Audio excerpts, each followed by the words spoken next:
반갑습니다. 3월 중순에 들어섰습니다. 그래도 최근 들어서 비도 내리고 하는 거 보면 하나님께서 또 이제 새롭게 또 봄을 맞이해서 생명이 또 잘 날 수 있도록 베푸시는 그런 은혜가 아닌가 이런 생각이 듭니다. 오늘 말씀은 창세기 14장 21절에서 24절 이 말씀을 두고 전하고자 합니다. 제목은 모든 부의 근원이란 제목입니다. 우리가 19세기 미국의 강철왕으로 불렸던 사람이 있었다는 걸 알고 있죠? 보면 앤드류 카네기라는 사람입니다. 그 앤드류 카네기는 엄청난 부를 쌓았죠. 근데 앤드류 카네기가 죽기 전에 남긴 말이 있습니다. 그게 뭐냐면 부자로 죽는 것은 수치스러운 일이다. 부자로 죽는 것은 수치스러운 일이다. 그는 자신의 부가 자신의 능력만이 아니라 사회와 하나님의 도움으로 이루어진 것을 잘 알고 있었던 거죠. 그래서 이제 말년이 들어서 카네기가 적극적으로 했던 것이 무엇이었냐? 자기의 그 많은 부를 사회에 환원하는 일에 엄청난 애를 썼다고 합니다. 성경은 여기서 한 걸음 더 나아가게 하고 있습니다. 우리는 종종 내가 노력해서 벌었으니까 내 마음대로 써도 되지. 또는 운이 좋아서 이 많은 돈을 얻었다. 그렇다 하더라도 이래나 저래나 내가 얻은 것이니까 내 마음대로 또 내가 원하는 대로 살면 되지. 이런 생각을 하기가 쉽지 않습니까? 근데 오늘 말씀, 본문의 말씀이 나오는 아브라함의 그 삶에 대한 태도를 보면 우리가 우리의 부의 근원이 어디로부터 온 것인지 그리고 우리가 어떻게 살아야 될 것인지 우리가 깊이 생각하게 하는 그런 지점들이 있습니다. 아브라함이 승전 후에 찾아온 거대한 전리품 앞에서 서늘할 정도로 우리 소돔왕에게 단호한 태도로 거절을 하는 모습이 나오죠. 그는 부의 소유권 이전에 부의 근원이 어디에 있는지 정확히 꿰뚫어 보고 있었기 때문에 이런 태도를 할 수 있었을 것입니다. 승전의 기쁨 속에 나타난 두 왕, 누구 있었죠? 살렘왕 멜기세덱과 소돔왕 베라가 나오는데 이 두 왕의 대조적인 모습은 우리에게 참된 복과 부가 무엇인지 극명하게 보여주고 있는 것을 오늘 말씀을 통해 확인하고자 합니다. 우리는 아브라함의 결단을 통해서 소돔 왕이 주는 세상의 부와 또 하나님이 주시는 하늘의 부 사이에 어떤 태도를 취해야 할지 오늘 말씀을 통해 깊이 깨닫고 묵상하는 시간을 가지기 원합니다. 아울러서 창세기 14장 말씀을 통해서 우리 삶의 가장 민감하고도 복잡한 부분인 또 그러면서도 본질적인 부분이 할 수 있는 이 부의 문제, 즉 모든 부의 근원이 어디에 있는지를 깨닫는 은혜가 또 우리 가운데 충만히 있기를 주의 이름으로 간절히 축원합니다. 사람은 누구나 풍성한 삶을 원합니다. 하지만 우리는 자주 착각에 빠지곤 하죠. 어떻게 자주 착각에 빠집니까? 내가 밤잠 줄여가며 노력했기 때문에 이만큼 살게 되었다. 또는 내 능력이 탁월해서 여기까지 왔다. 혹은 운 좋게 기회를 잘 잡았다. 라고 우리는 착각할 때가 많습니다. 물론 성실히 노력한 것은 아주 귀하죠. 우리가 일정한 먹고 살기 위해서 이제 성실해야 돼요. 우리가 흔히 얘기했을 때 여러분들이 말하는 공부라는 것도 언어 자체를 보면 의미가 뭐가 있냐면 열심히 힘써 노력하는 그런 고통이 따르는 것이 바로 공부라고 하거든요. 어떤 것을 우리가 성취하기 위해서는 성실히 노력하는 그 땀에 노력이 있어야 되죠. 이 부분도 아주 중요합니다. 그러나 성경은 그 너머에 있는 근원을 보라고 말씀하고 있습니다. 잠언 10장 22절은 우리에게 가르쳐주고 있죠. 여호와께서 복을 주심으로 사람을 부하게 하시고 근심을 겸하여 주지 아니하시느니라. 여호와께서 복을 주심으로 사람을 부하게 하시고, 부는 인간의 수단에서 시작되는 것이 아니라 근본적으로 하나님으로부터 시작된다. 하나님으로부터 주어진다라고 잠언 말씀은 선포하고 있는 것이죠. 오늘 아브라함의 이야기가 바로 이 사실을 우리에게 선명하게 보여주고 있습니다. 우선 우리가 본문의 배경을 다시 한번 환기시켜 보면 잘 아시겠지만 북방계 연합군이 남방 연합군을 이제 무찔렀죠. 무찔러서 그 남방계 연합군에 속해 있던 소돔과 고모라, 그 나라의 모든 또 사람들과 또 재산들을 그 북방계 연합군이 취해가는 그런 일이 벌어졌죠. 이때 그 소돔에 살았던 누가 있었죠? 아브라함의 조카 롯이 있었잖아요. 조카 롯도 거기 인질로 잡혀가는 사건이 발생했습니다.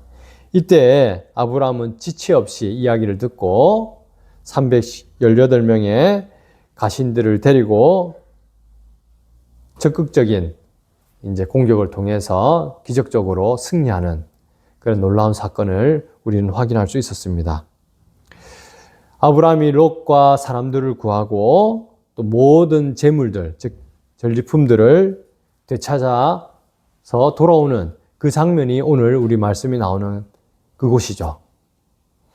전쟁이 끝난 직후 아브라함 앞에는 두 왕이 나타났습니다. 누구였댔죠? 살렘 왕 멜기세덱, 그리고 한 사람은 세상의 가치관을 대변하는 소돔 왕 베라가 있었습니다. 21절을 보면 소돔 왕이 아주 매력적인 제안을 아브라함에게 하고 있어요. 뭐라고 하고 있습니까? 사람은 자기에게 보내고 모든 전리품들은 네가 다 가져라. 네가 다 가져라. 이런 제안을 하고 있습니다. 이렇게 했죠. 사람은 내게 보내고 물품은 네가 가져라. 여기서 물품이라고 하는 히브리어 레쿠시라고 하는데, 이것은 단순히 물건을 이야기하는 것이 아니고 전쟁에서 얻은 막대한 전리품과 재산을 의미하는 단어예요. 레쿠시라는 것이. 여기서 물품을 네가 가져라 이렇게 했는데 단순히 물건을 말하는 것이 아니고 그 안에 속한 모든 전리품과 재산 전체를 이야기하고 있는 것이죠. 아브라함은 승리자로서 이 재물을 가질 당연한 권리를 가지고 있었어요. 이제 고대 전쟁에서는 승리하는 국가나 또는 승리하는 그 주체가 당연히 패전국에 속한 또는 패전되는 상대에 속한 모든 것들을 취하는 것이 관례였거든요. 아브라함도 북방계 연합군을 무찌르고 거기서 얻은 모든 전리품과 사람들, 이런 것들은 아브라함이 정당하게 가지는 권리였던 거죠. 전혀 이제 여기에 대해서 거절할 이유가 없는 대박의 기회였죠. 그런데 아브라함의 태도는 어땠습니까? 아브라함의 태도는 단호하게 거절을 하죠. 단호하게. 22, 23절에는 이렇게 이야기하고 있습니다. 천지의 주제시오 지극히 높으신 하나님 여호와께 내가 손을 들어 맹세하노니 내 말이 내가 아브라함으로 치부하게 하였다 할까요? 내게 속한 것은 실한 오락이나 들매끈 한 가닥도 내가 가지지 아니하리라. 아브라함이 네게 속한 실한 오락이나 들매끈 한 가닥도 가지지 아니하리라. 이렇게 이야기하는데 그냥 이야기한 것이 아니라 뭐라 이야기하고 있습니까? 22절에 천지의 주제시오 지극히 높으신 하나님 여호와께 내가 손을 들어 맹세하노니라고 하고 있어요. 천지의 주제시요 지극히 높으신 하나님 앞에서 자기가 손을 들어 맹세한다. 여호와의 이름 앞에 내가 손을 들어 맹세한다. 라고 이야기를 하면서 네 거는 실 한 오락이 들매끈 하나도 내는 취하지 않겠다. 이렇게 단호하게 거절을 하고 있거든요. 여기서 보면은 손을 든다 할 때 히브리어가 뭐냐면 하리모티 야디라는 말 써요. 여기 하리모티라는 것은 뭐냐면 들다 라는 의미를 가진 룸이라는 히브리어의 히피령이거든요. 히피령은 뭐냐면 히피령은 시키는 거예요. 사역 동사인데 그냥 사역 동사이고 사역 능동 동사예요. 근데 여기서 하리모티 할 때 그 T는 뭐냐면 내가 주체된 거예요. 내가 나에게 시키는 거거든요. 즉 강한 의지를 두고 이야기를 하고 있는 거예요. 무엇을요? 야디는 야드의 복수인 야디가 이제 어쨌든 손이거든요. 나의 손을 내가 들도록 시키겠다. 시키면서 강한 의지를 가지고 자기가 손을 들어 맹세한다 라는 이야기를 하고 있는 거예요. 이 말인즉슨 하나님을 내 삶의 유일한 증인과 주인으로 삼았다라는 것을 고백하고 있는 말인 거죠. 뭐라고요? 하나님을 내 삶의 유일한 증인이요 주인으로 삼았다. 너한테 이야기해봐야 또 사람은 얼마든지 변하니까. 근데 내가 이렇게 단호하게 거절하는 모습을 어떻게 그냥 적극적으로 드러내느냐? 내가 하나님 앞에서 하나님을 천지의 주지시요 지극히 높으신 여호와 하나님을 내 삶의 유일한 증인이요 주인으로 삼고 내가 너에게 맹세한다. 이 말인 거예요. 엄청나게 단호하죠. 그럼 중요한 것은 뭐냐면 이렇게 단호하게 거절하는 그 이유는 무엇인가? 이유가 무엇인가? 23절에는 그 핵심적인 이유를 나타내고 있죠. 23절에 보면 이렇게 이야기하고 있습니다. 네 말이 내가 아브라함으로 치부하게 하였다 할까 하여 이렇게 나오거든요. 치부 알죠? 그러니까 이 소돔 베라가 아브라함이 치부라는 것은 부자가 되게 했다 이 말이거든. 부자가 되게 했다라고 혹시나 이렇게 착각을 하거나 오해를 할 여지가 있기 때문에 조금이라도 그 오해를 불식시키기 위해서 네게 속한 것은 실 한 오락이나 들매끈 한 가닥도 내가 취하지 않겠다 라고 이야기를 하고 있는 거예요. 여기 치부라고 쓰였던 히브리어는 아사르인데 이건 단순히 돈을 버는 것이 아니고 부유하게 되다, 축적하다라는 의미를 가지고 있는 단어죠. 아브라함이 부유하게 되고 많은 부를 축적하게 된 것은 자칫 잘못했다가는 이 소돔왕 베란 이 때문에 그렇게 됐다라고 전혀 다르게 하나님께서 주신 건데 이 아브라함의 부를 소돔왕 베라 때문에 됐다라고 혹시나 다른 사람이라든지 또는 누군가가 오해하고 또 잘못할 수 있었기 때문에 아브라함은 이렇게 단호하게 이야기했던 거예요. 이 말은 아브라함은 자신의 부유함의 원천이 소돔 왕의 전리품이라는 세상적인 원인이 되는 것을 철저하게 경계했다라는 것을 우리가 확인할 수 있는 것이죠. 아브라함이 부자가 된 건 소돔 왕의 덕분이야 라고 말하는 것을 결코 용납하지 않은 것이죠. 그의 마음속에는 확신이 있었던 것입니다. 뭐라고요? 나의 부유함의 출처는 오직 여호와 하나님 한 분뿐이다 라는 것을요.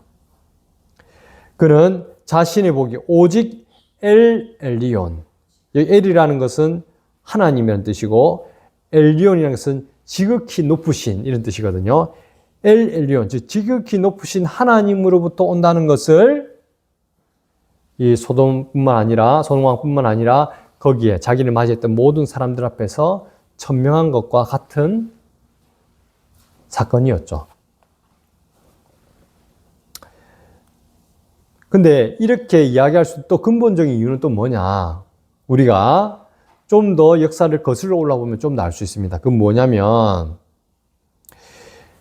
아브라함은 이미 부의 출처가 어디인지 뼈저리게 경험한 사건이 있었죠. 경험한 사건. 아브라함은 이미 부자였던 거예요. 창세기 13장 2절에 보면 아브라함의 육축과 은과 금이 풍부하였더라라고 기록되어 있거든요. 이미 아브라함은 부유한 상태였죠.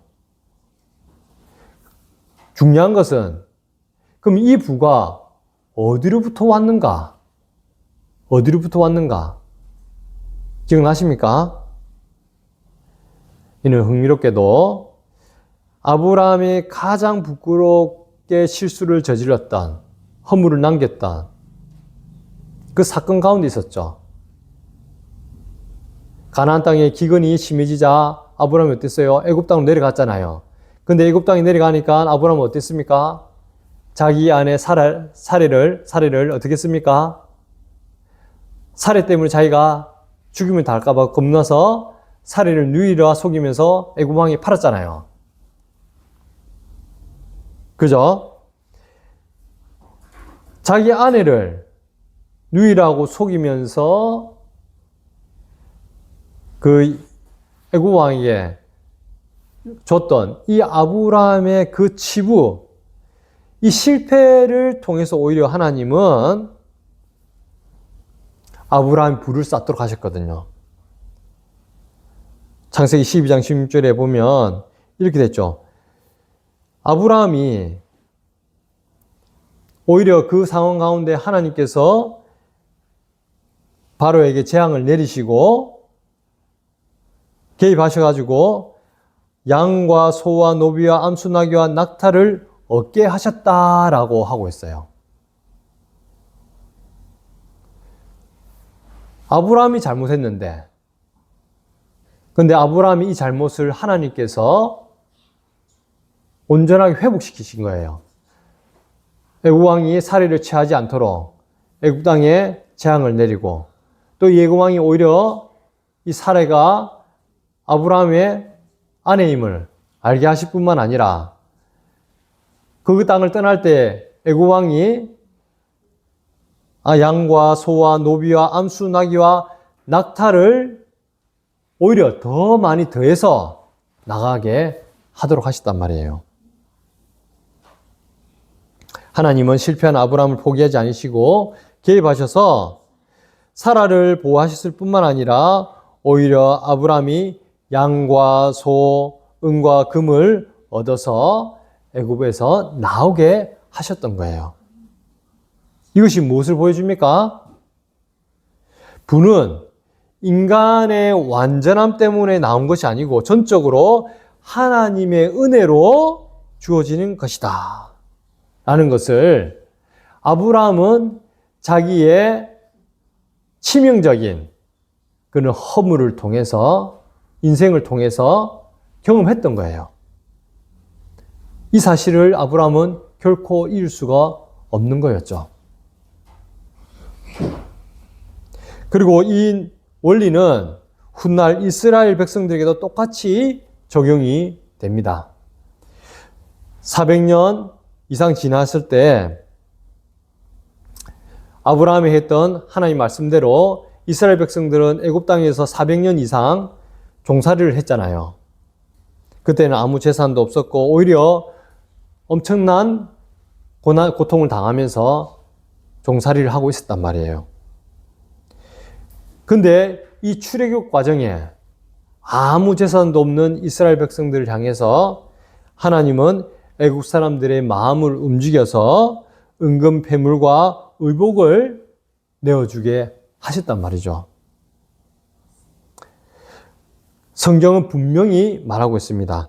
여호와께서 은혜를 입히게 하셨으므로, 여호와께서 은혜를 입히게 하셨으므로. 이스라엘 백성들이 출애굽할 때도 오히려 애굽 땅에 있는 애굽 사람들의 많은 은금 패물과 의복을 오히려 덤으로 얻어서 많은 부를 가지고 출애굽했던 거예요. 그냥 나온 것이 아니고. 그래서 모세는 신명기 8장 18절에서 간곡하게 당부하고 있죠. 내 하나님 여호와를 기억하라. 그가 내게 재물 얻을 능력을 주셨음이라. 내 하나님 여호와를 기억하라. 그가 내게 재물 얻을 능력을 주셨음이라. 재물 자체뿐만 아니고 그것을 얻을 수 있는 지혜, 건강, 환경, 그 모든 능력이 하나님께로 온다는 것을 잊지 말라고 모세는 이스라엘 백성들 향해서 신신당부했던 거죠. 성경은 부 자체가 악하다고 이야기하고 있지 않습니다. 잠언 10장 22절에 보면 여호와께서 주시는 복은 사람을 부하게 하고 슬픔을 겸하여 주지 아니하시느니라.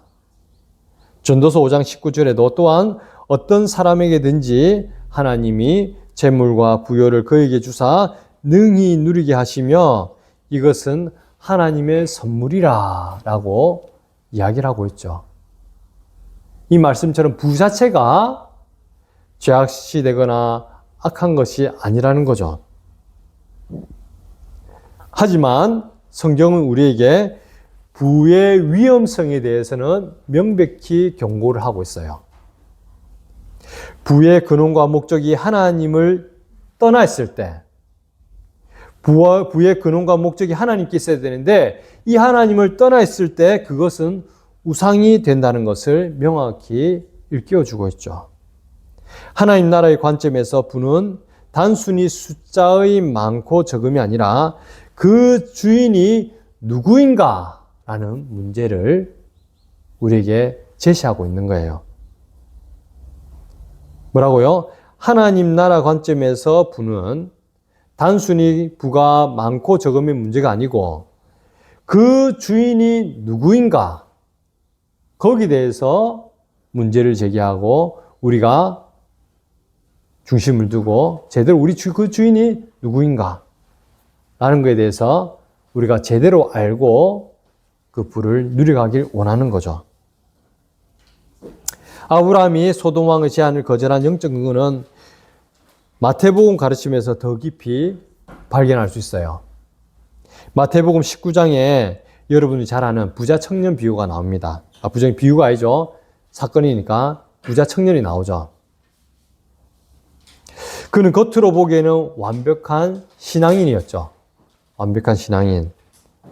예수님을 찾아온 부자 청년은 계명을 다 지켰다고 말할 정도 자기가 스스로 자부했지만 근데 예수님이 내 소유를 팔아 가난한 자들에게 주라 하는 말씀 앞에는 어떻게 써요?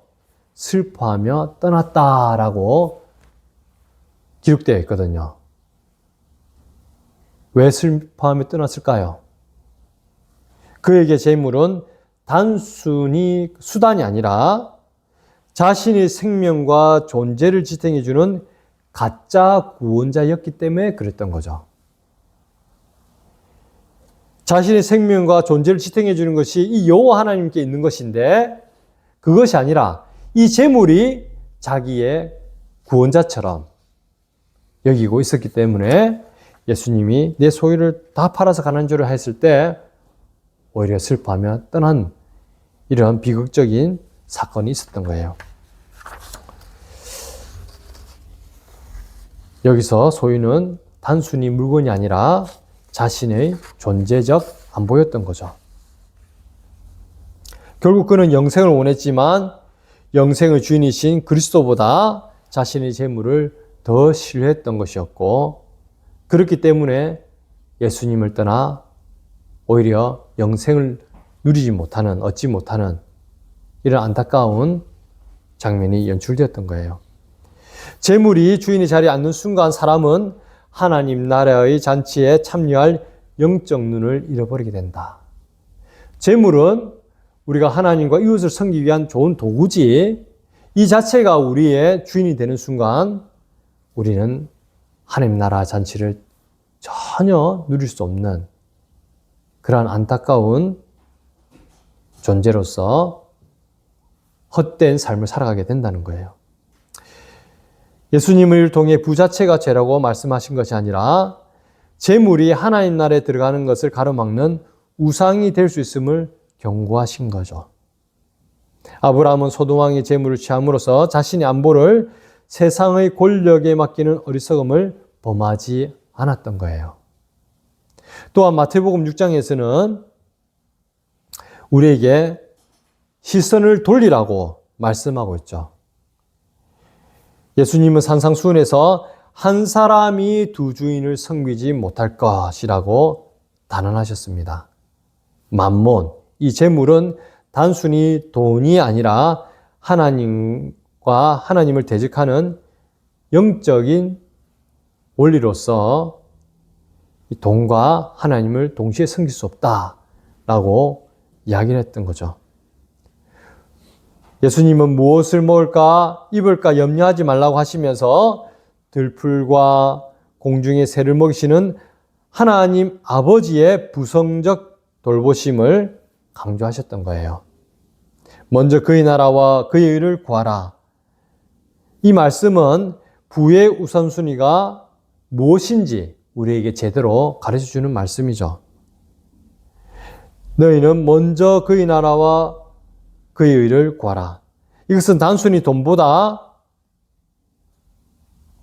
또는 종교활동을 먼저 해라, 이런 의미가 아니죠.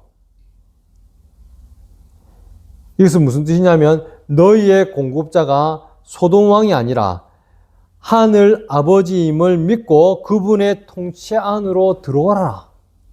너희는 먼저 그의 나라와 의를 구하라는 것은 하나님 나라, 즉 하나님의 그 다스리심, 통치권 아래에 들어가는 것을 이야기하고 있잖아요.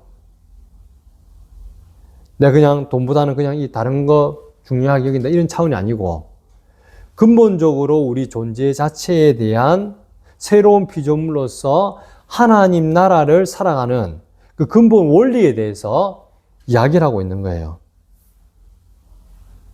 아브라함이 멜기세덱에게 11조를 드리고 소돔 왕의 전리품을 거절한 것은 자신이 이런 하나님 나라와 하나님 나라의 의 안에 거할 때 모든 필요가 채워진다는 것을 앞선 사건을 통해서 누구보다 깊이 뼈저리게 체감하고 있었던 거죠.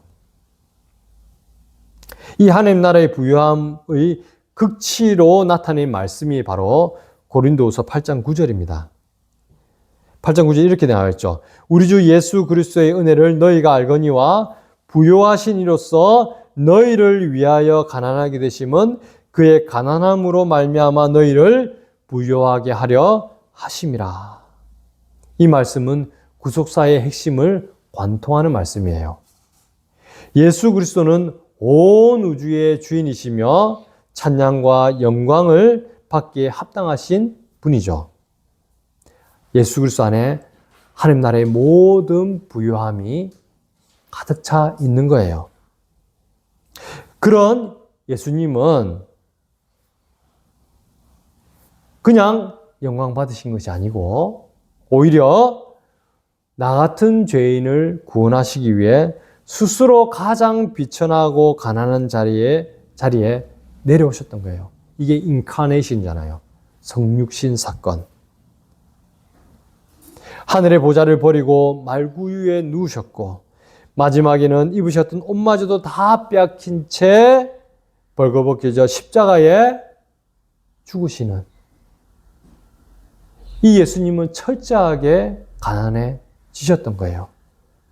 왜 이렇게 하셨습니까? 왜? 바로 그분의 거룩한 파산, 그분이 자기의 모든 것을 다 내려놓음을 통해서 죄로 인해 영적으로 저주받고 파산했던 우리를 하나님의 상속자로 만드시기 위해서, 우리를 하나님의 상속자로, 하나님의 자녀로 온전히 구원하시기 위해서 자기 스스로 자발적으로 완전한 파산자가 되셨던 거죠. 우리가 복음 안에 적게 되는 이 부유함들은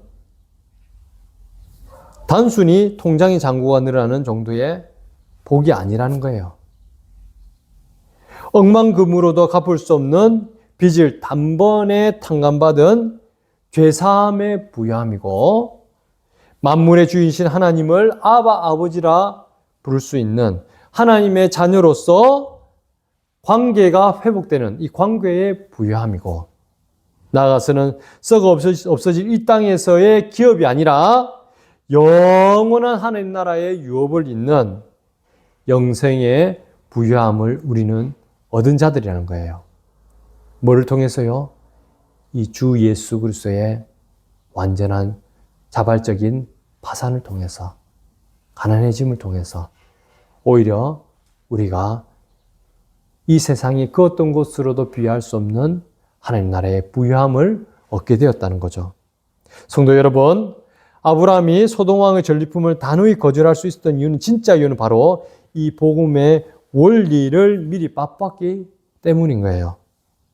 지극히 높으신 하나님, 이 하나님이 나의 방패가 되시고 나의 지극히 큰 상급이 된다는 것을 아브라함은 하나님의 은혜 가운데 깨닫고 믿었던 것이었죠.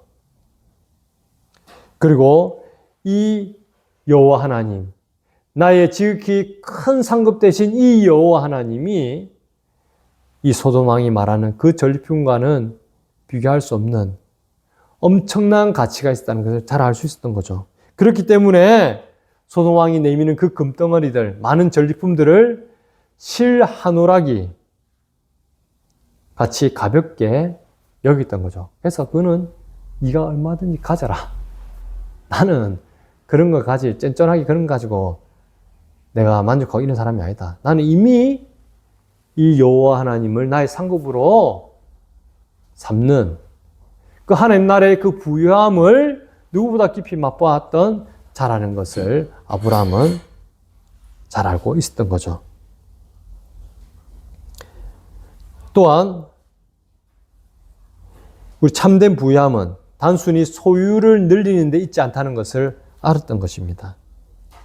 우리 또한 뭐예요? 나를 위해 모든 것을 내어주신 예수 그리스도 안에 거하는 것이 가장 큰 부라는 것을 깨닫는 자가 되어야 된다는 거죠.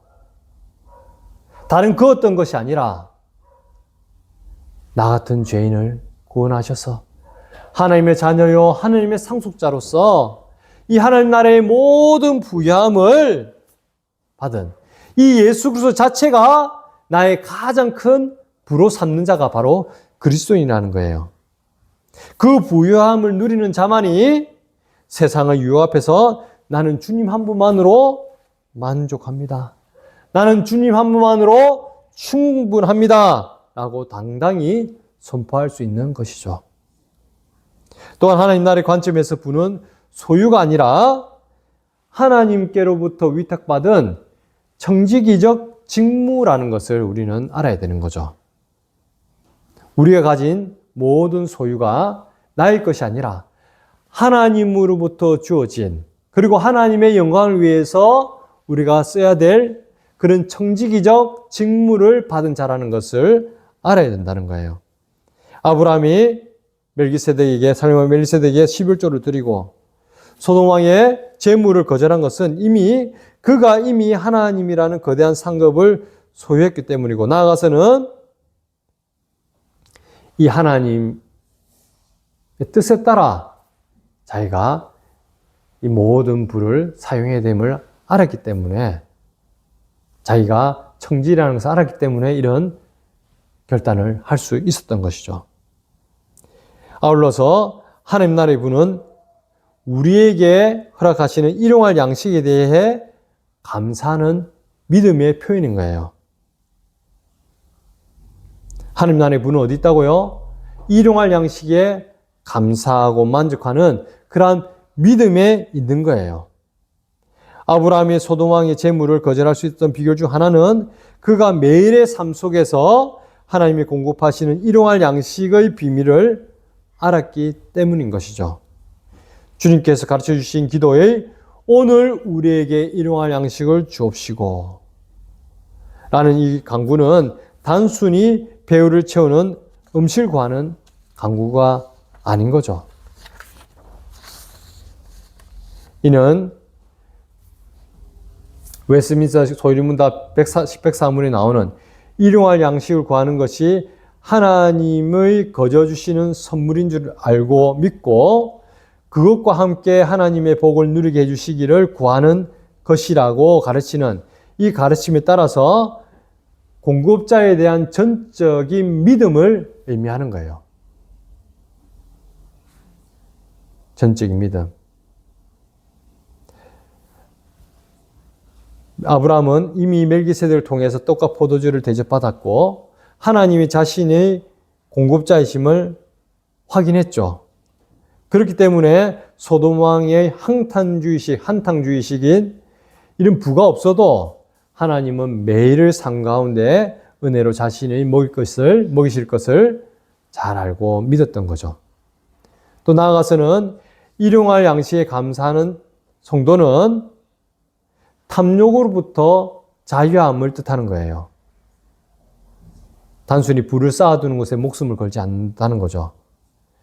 마태복음 6장 24절 말씀처럼 하나님과 재물을 겸하여 섬길 수 없음을 알기에 오늘의 필요를 채우시는 하나님 안에서 만족하고 감사함을 누려가는 것이죠. 이것이 전도서가 말하는 자기 몫을 다 누리는 즐거움이라는 거죠. 자기 몫을 다 누리는 즐거움이다. 우리 개혁교회 성도들은 전통적으로 부의 문제를 하나님의 섭리와 제8계명, 도둑질하지 말라의 관점에서 고백해 왔습니다. 하이델베르그 요리문답 27문, 28문에 보면 그 섭리 유익에 대한 부분인데 이렇게 하고 있죠. 27문은 부와 가난이 우연이 아니라 하나님의 아버지와 같은 손길에서 온다고 고백하고 있죠. 이어지는 28문은 이 섭리를 믿는 자의 태도를 가르치고 있습니다. 어떻게 해요? 역경에서는 인내하고 풍요에서는 감사하고 장래일에 대해서도 우리의 신실하신 하나님 아버지를 굳게 신뢰하는 것이라고 가르치고 있죠. 아브라함은 승전이라는 순경 속에서도 교만해서 재물을 탐하지 않고 오히려 하나님께 감사할 뿐 아니라 장래의 생존을 소돔 왕의 재물이 아닌 하나님 손안에 맡겼던 거예요.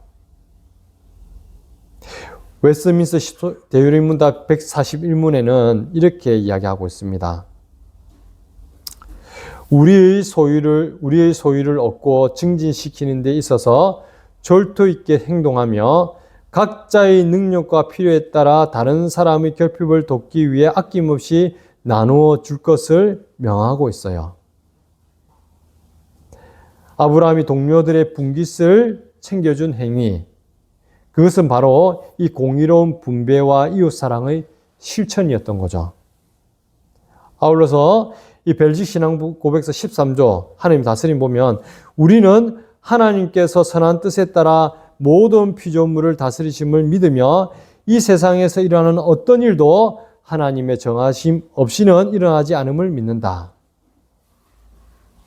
이 고백은 아브라함이 애굽에서 얻은 재물도 소돔 왕과의 대면도 모두 하나님의 주권적인 경륜 속에 있음을 확증하는 그러한 가르침인 거죠. 돌투 신조도 마찬가지입니다.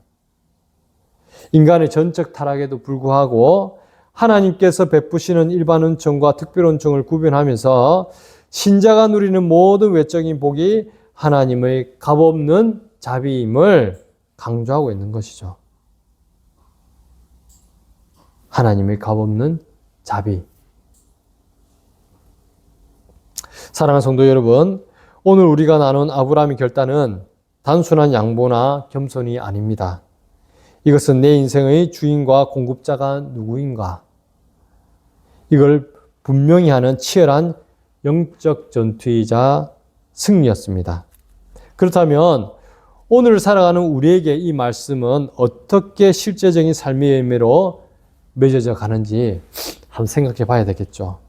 모든 부의 근원이 하나님이심을 믿는 그리스도인들의 구체적이고 실제적인 삶의 모습을 우리는 생각해 봐야 되는 거예요.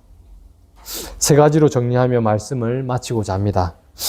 첫 번째는 일용할 양식에 감사하는 삶입니다. 일용할 양식에 감사하는 삶.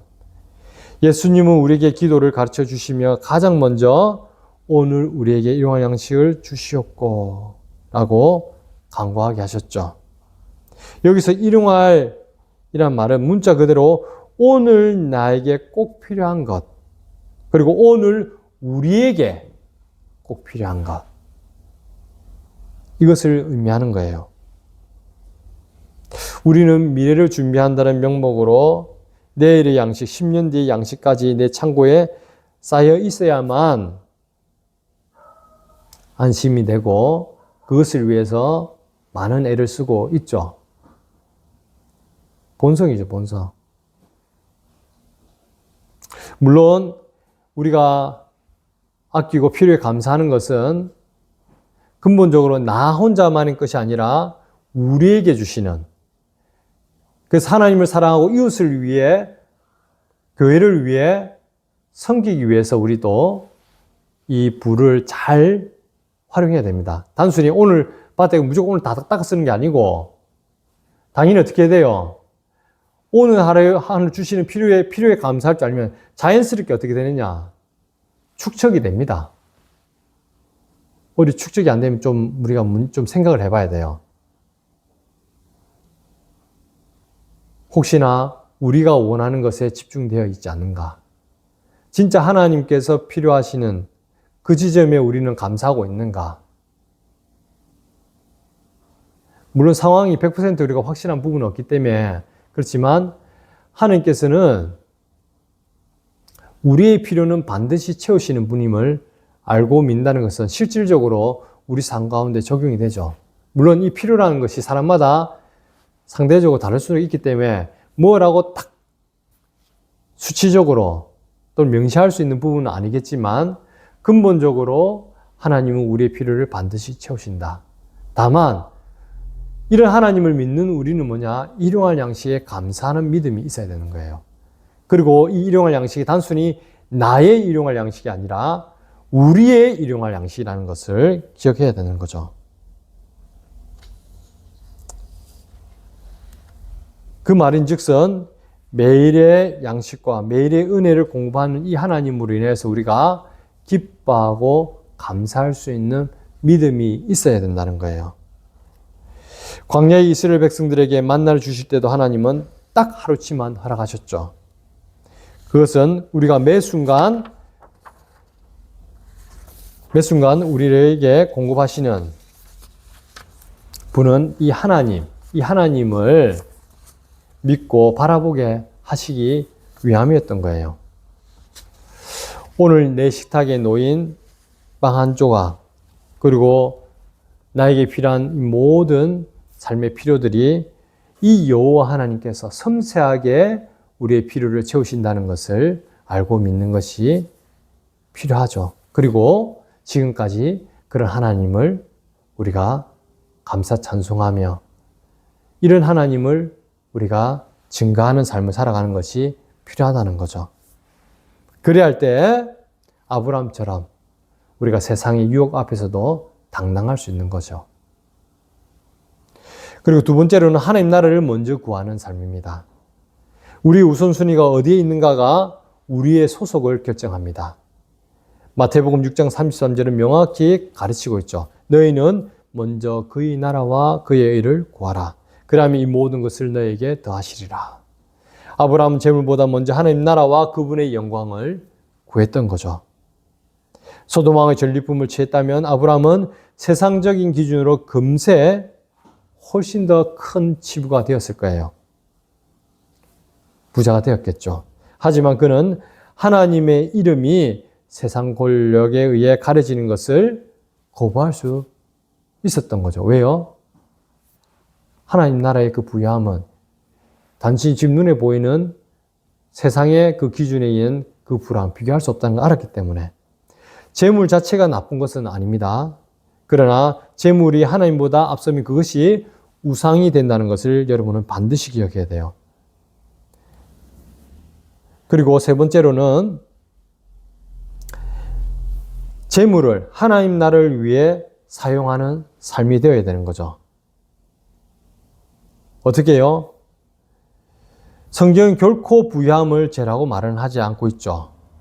도리어 뭐냐면 하나님은 언약 백성들에게 재물 얻을 능력을 주시는 분이라고 우리에게 가르치고 있어요. 중요한 건 뭐냐? 이 재물에는 분명한 목적이 있다. 이 앞에도 이야기했지만 우리에게 일용할 양식을 주옵시고 바로 하나님을 영화롭게 하고 이웃을 섬기기 위해 주신 것이다 라는 것을 기억해야 되는 거죠. 부유함들이. 웨스트민스터 대유리문답은 우리가 재물을 대할 때 하나님과 이웃을 위해 사용되어야 한다고 명확하게 가르치고 있어요. 아브라함 또한 그렇게 했죠. 어떻게 했어요? 자기 것은, 자기가 받는 것은 거절했지만 어떻게 했습니까? 나와 동행한 아넬과 에슬과 마므레스의 분깃은 제할지니. 또 그 앞에 나가서는 오직 젊은이들이 먹은 것과 나와 동행한 아넬과 에슬과 마므레의 분깃은 제할지니 그들이 그 분깃을 가질 것이니라. 자기와 함께 했던 동료들에게는 그 분깃을 챙겨주었던 거죠. 이것이 진정한 청지기의 모습이라는 거예요. 복의 근원이 또 부의 근원이 하나님을 아는 사람은 단순히 재물을 쌓아두는 데 급급한 것이 아니고 왜? 이 재물을 하나님께서 어쨌든 풍족하게 채워주세요. 우리가 알지 못하는 다양한 방법으로 실질적으로 그렇습니다. 망해야 되는데 안 망해요. 아브라함처럼. 오히려 아브라함이 애굽 땅 가서 망해야 되는데 그 허물과 잘못에 불구해도 오히려 많은 부를 취득했고 또 그 부를 통해서 아브라함은 그 지역에서도 인정받는 부자였잖아요. 근데 중요한 것은 뭐냐?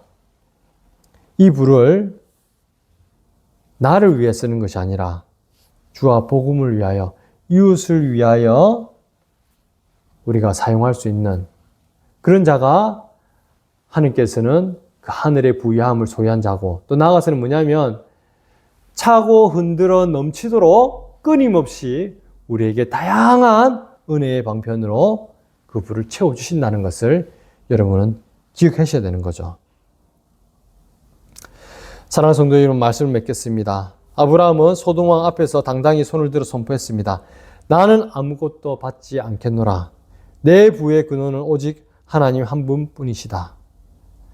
여러분의 삶도 이와 같기를 주의 이름으로 축복하겠습니다. 이번 한 주간 세상의 유혹과 계산기 앞에서도 당당하시고 하나님이 여러분의 방패이시고 여러분의 지극히 큰 상급이 되어주심을 믿고 매일의 일용할 양식에 감사하며 하나님 나라와 의를 구하는 그러한 복된 하나님 나라 백성이 되시기를 주의 이름으로 간절히 축원하겠습니다.